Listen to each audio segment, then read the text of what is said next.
Men of Reddit, what is the dumbest reason someone used to label you as a creep? 1. I once got home at about 3 a.m.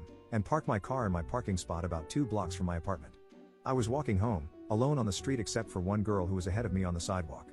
I guess she felt uncomfortable, so she started running, but she was a slow runner. I kept walking at the same speed, which was not particularly fast. Apparently, we were neighbors because she ran all the way to my apartment building and ran inside, slamming the door to the elevator room behind her. I felt kind of bad. I decided to take the stairs. I lived on the second floor anyway. Turns out we lived on the same floor, and the elevator opened up right as I was walking out of the stairwell. Did my best not to make eye contact and walked away from her to my apartment. She was clearly panicking though. 2. I apparently followed some girls my age. They were driving and so was I.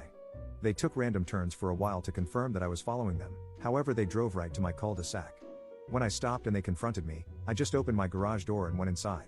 Kind of understandable, but if a stranger really is following you, don't stop and talk to them.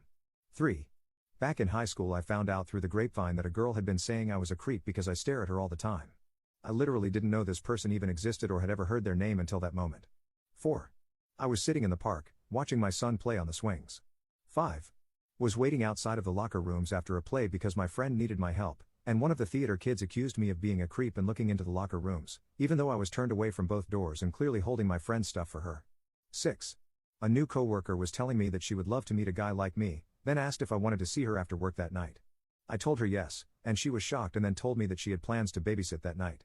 She told our boss that she didn't feel comfortable working with me anymore and that I kept asking her out. She transferred the next day, and I had to meet with my boss and my boss's boss to explain it.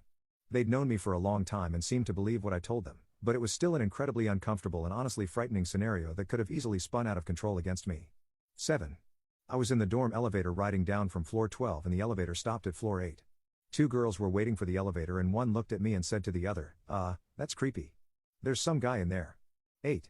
Just talking to a girl to get to know her as a friend and she told everyone I was stalking her and harassing her.